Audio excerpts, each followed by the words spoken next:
ఆడపిల్ల పుడితే అంత దురదృష్టమా?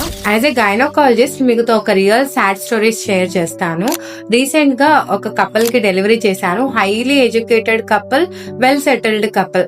వాళ్ళకి ఫస్ట్ పాప, సెకండ్ డెలివరీ పాప పుట్టింది. అండ్ అలాగే అట్ ద సేమ్ టైం వాళ్ళు పిల్లలు లేకుండా ఆపరేషన్ కూడా చేసుకున్నారు. దే ఆర్ వెరీ హ్యాపీ, బాగా సెలబ్రేట్ చేసుకున్నారు, హ్యాపీగా డిశ్చార్జ్ అయ్యి ఇంటికి వెళ్లారు. బట్ నెక్స్ట్ ఫాలో అప్ వచ్చేసరికి పేషెంట్ వచ్చింది. ఎలా ఉందమ్మా అని అడిగితే ఒకటే ఏడుపు.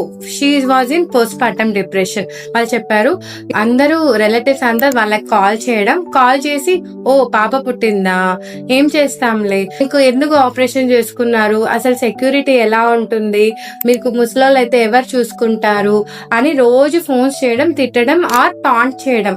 కంగ్రాచులేషన్స్ చెప్పడం కాదు కదా, అందరూ కన్సోల్ చేస్తున్నారు ఏదో అని వాళ్ళకు గిల్ట్ వచ్చేలాగా ఒకే క్వశ్చన్ పదే పదే అడిగి అలా క్రియేట్ చేశారన్నమాట.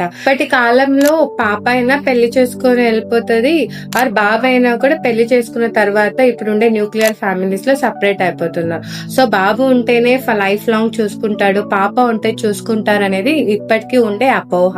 అస్సలు సపోర్ట్ లేని లేడీస్ కి or illiterate people, rural public కి వాళ్ళ పరిస్థితి ఇంకా ఎంత దారుణంగా ఉంటుందో ఆలోచించాలి.